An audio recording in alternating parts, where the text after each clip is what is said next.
Om Swastiastu. Perkenalkan, nama saya Made Marita Dananjaya dengan NIM 21055311126. Uh, Pada video kali ini saya akan mempresentasikan tentang praktikometalurgi dengan dosen pengampu yaitu Profesor Dr. Tocokordo Gede Tirto Nindya STMT dari program studi Teknik Mesin Fakultas Teknik Universitas Udayana. Adapun hal yang dibahas dalam PPT praktikometalurgi ini yaitu yang pertama ada tension, yang kedua ada hardness, yang ketiga ada impact, dan terakhir ada uji metalografi. Terus langsung aja ke yang pertama yaitu uji tarik. Jadi uji tarik atau tension merupakan metode yang paling umum digunakan untuk menentukan sifat mekanik bahan. Jadi sifat mekanik bahan seperti sifat keuletan, ketangguhan, tingkat deformasi dari bahan itu seperti deformasi plastis dan elastis. Bisa dilihat pada gambar ini adalah contoh dari uji tarik. Bisa dilihat pada benda ini di awal-awalnya ini masih benda normal, bahan normal. Terus setelah dilakukan uji tarik, bahan itu berubah menjadi seperti ini, dimana di tengah-tengahnya sudah mengkerut karena adanya ditarik dari ujung-ujungnya. Kenapa bisa begini? Kita bisa lihat di tabel di sampingnya. Jadi pertama ini benda masih normal, terus diberikan tegangan, terus dia menjadi memanjang, kemudian diberi tegangan lagi, dia memanjang lagi. Di batas UTS ini ada titik maksimalnya. Jadi pada gambar yang ketiga ini adalah dimana benda sudah mengalami pemanjangan yang maksimal. Terus jika diberikan beban lebih lagi, dia akan mengalami mengkecil di tengah-tengahnya karena dia akan seperti gambar terakhir, dia akan putus jika terus diberi tegangan seperti gambar ini. Terus selanjutnya adalah ada kurva tegangan dan regangan. Jadi dimana seperti yang tadi, seperti gambar yang sudah dijelaskan tadi, jadi pada titik awal ini sampai di titik yield stress atau titik luluh, dia masih mengalami deformasi elastis. Jadi benda yang tadi masih mengalami deformasi elastis sampai di titik luluh. Kemudian kalau lewat dari titik luluh ini, pada grafik ini dia sudah mengalami deformasi plastis. Jadi benda itu sudah tidak bisa kembali ke semula karena sudah menjadi deformasi plastis. Adapun rumus-rumus dari tegangan-regangan itu, yang pertama ada tegangan teknik, di mana rumusnya itu adalah sigma sama dengan P per A0, di mana P adalah tegangan dan A ini adalah luas penampang. Kemudian yang kedua ada tegangan teknik.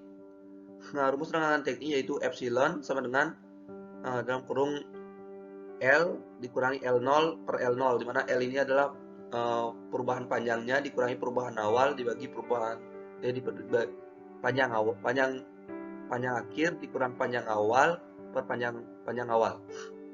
Terus yang ketiga ada modulus Young.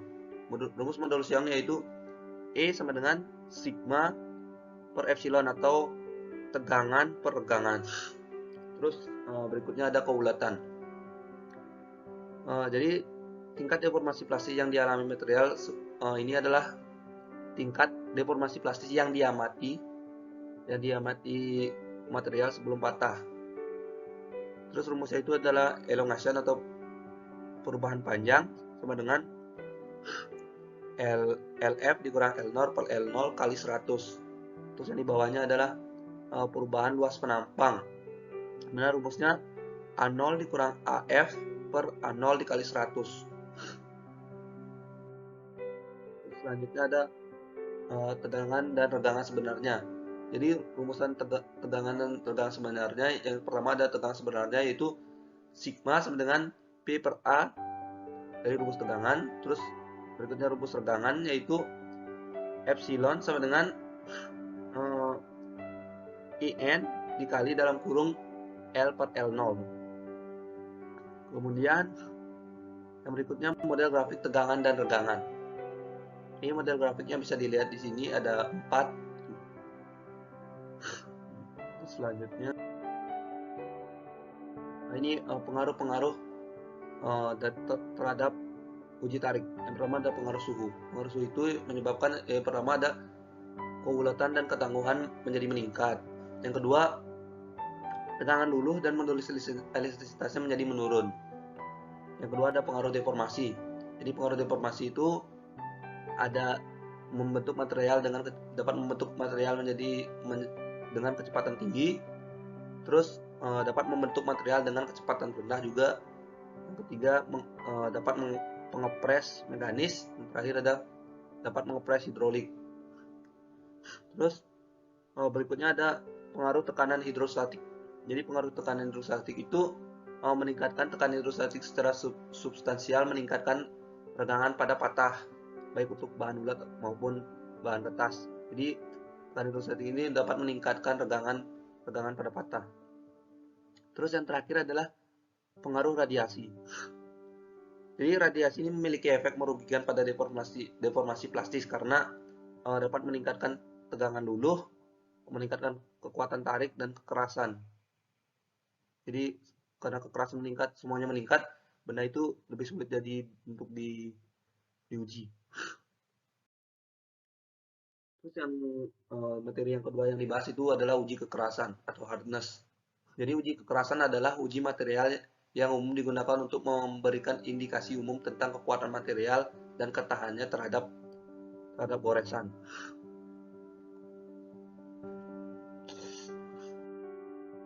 Jadi ini ada beberapa alat yang digunakan untuk uji kekerasan. Nah, yang pertama ada micro Vickers hardness, yang kedua ada Rockwell hardness, yang ketiga ada durometer, yang terakhir ada lip tester. Nah, ini beberapa cara untuk pengujian kekerasan. Yang pertama ada Brinell test. Jadi Brinell test merupakan pengujian penekanan bola. Contohnya itu dari Brinell test yaitu pengujian penekanan bola baja atau tungsten karbida berdiameter 10 mm pada permukaan terus dipukul dengan beban 500 sampai 3000 kg. Pengujian ini menghasilkan bilangan kekerasan Brinell. Yang bilangan keras Brinell ini tergantung bekas material yang diuji. Terus berikutnya ada Rockwell test. Jadi contoh Rockwell test yaitu pengukuran kedalaman penetrasi lekukan diameter. Contohnya ini seperti indentor ditekan ke permukaan. Pertama indentor ditekan permukaan dengan beban yang kecil, kemudian sedikit, kemudian digunakan beban yang lebih besar. Perbedaan kedalaman penetrasi yang dilakukan dengan beban kecil dan beban besar itulah yang menjadi ukuran kekerasan material dari Rockwell test. Terus yang berikutnya Vickers test. Jadi Vickers test ini merupakan uji kekerasan yang menggunakan uji kekerasan piramida. Uji kekerasan piramida ini menggunakan indentor berlian berbentuk kenapa disebut uji kekerasan piramida? Karena dia menggunakan indentor berlian yang berbentuk piramida dan bebannya berkisar dari 1 kg sampai 120 kg. Terus berikutnya ada Knuth test. Knuth test adalah uji kekerasan mikro, oleh karena itu sangat cocok untuk spesimen yang sangat kecil atau sangat tipis dan untuk material rapuh seperti karbida, keramik dan kaca. Jadi Knuth test ini untuk mengukur benda-benda yang sangat-sangat kecil dan tipis, banyak disebut atau uji kekerasan mikro. Ini adalah salah satu contoh dari uji kekerasan, di mana bola ini dijatuhkan ke dalam material. Nah, material ini mengalami suatu penetrasi ke dalam berbentuk bulat ini. Nah, inilah diameter dari bulat ini atau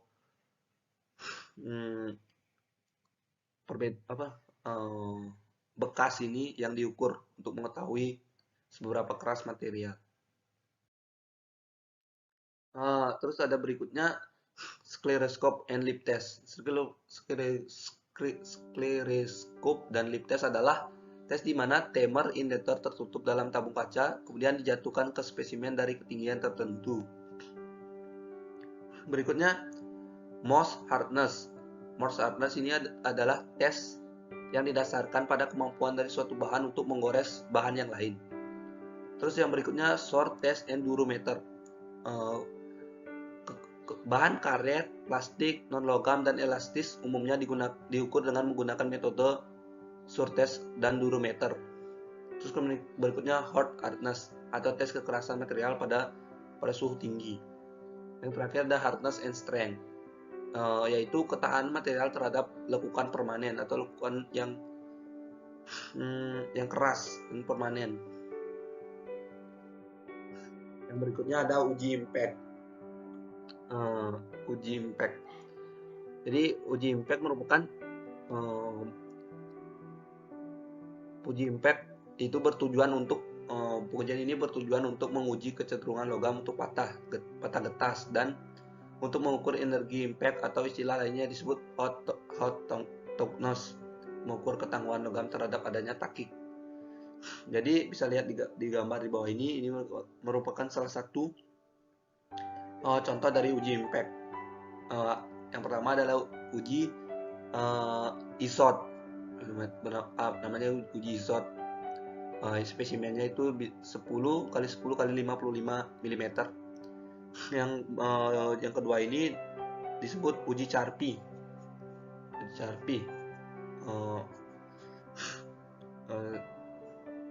Bisa dilihat ini spesimennya di sini. Kemudian ini hammer dilempar dari atas untuk diuji impact ke material. Ini disebut pendulum. Ini ada pendulumnya. Untuk di Charpy spesimennya itu sekitar 10 kali 10 kali 75 mm. Volumenya itu 10 kali 10 kali 75 mm. Dan di shot ini 10 kali 10 kali 55 mm. Terus yang berikutnya itu ada uji metalografi. Jadi uji metalografi itu adalah perpaduan ilmu yang mempelajari tentang struktur mikroskopis logam dan paduan menggunakan mikroskop optik. Mikroskop elektron atau jenis mikroskop lainnya yang dapat melihat struktur mikro. Jadi kinerja dan sifat material ditentukan oleh struktur mikronya. Jadi setiap bahan atau spesimen itu memiliki struktur mikro yang berbeda-beda. Jadi untuk mengetahui itulah makanya di tes metalografi. Dengan menganalisis struktur mikro material, maka kinerja dan kegunaan bahan itu dapat dipahami dengan lebih baik dan dapat digunakan untuk hal yang lebih baik. Mohon maaf, tadi ada sedikit kesalahan. Jadi saya lanjutkan tadi metalografi proses. Jadi metalografi proses itu ada beberapa tahap. Yang pertama itu pemotongan. Jadi pemotongan ini kan sepotong besar logam harus dipotong kecil terlebih dahulu untuk dilakukan tes mikroskopis. Jadi yang pertama dipotong. Jadi dipotong itu menggunakan alat ini. Alat ini menggunakan gergaji berlian. Kenapa harus menggunakan gergaji berlian? Pemotongan ini harus dilakukan sangat hati-hati karena pemotongan dengan metode abrasif sangat berisiko untuk spesimen itu rusak. Terus berikutnya itu pemberian resin. Jadi pemberian resin ini diperlukan untuk memungkinkan sampel untuk diproses lebih mudah. Ini adalah proses alat atau proses pemberian resin pada spesimen. Terus berikutnya pengasahan atau pengamplasan. Hal ini dilakukan untuk mencapai kehalusan spesimen sesuai dengan yang diinginkan. Jadi uh, spesimen yang sudah dibeli resin tadi terus diamplas sampai sangat halus agar struktur mikronya itu dapat terlihat. Terus yang berikutnya ada etching. Etching merupakan proses pengungkapan detail mikrostruktur yang tidak terlihat hanya pada proses pemolesan. Ini salah. Ini bukan proses pemolesan, ini proses pengasahan. Jadi etching ini dilakukan dengan lebih detail untuk mengungkapkan mikrostruktur yang kurang terlihat daripada proses pengasahan. Setelah mengalami di proses etching, sampel itu dapat dilihat struktur mikroskopisnya. Nah, ini adalah salah satu contoh struktur mikroskopis dari aluminium yang saya dapatkan di internet. Ini merupakan salah satu contoh mikrostruktur dari aluminium. Mungkin sekian presentasi dari saya. Jika ada salah kata mohon dimaafkan. Saya tutup dengan Pramo Santi. Om Santi Santi Santi Om. Dan terima kasih.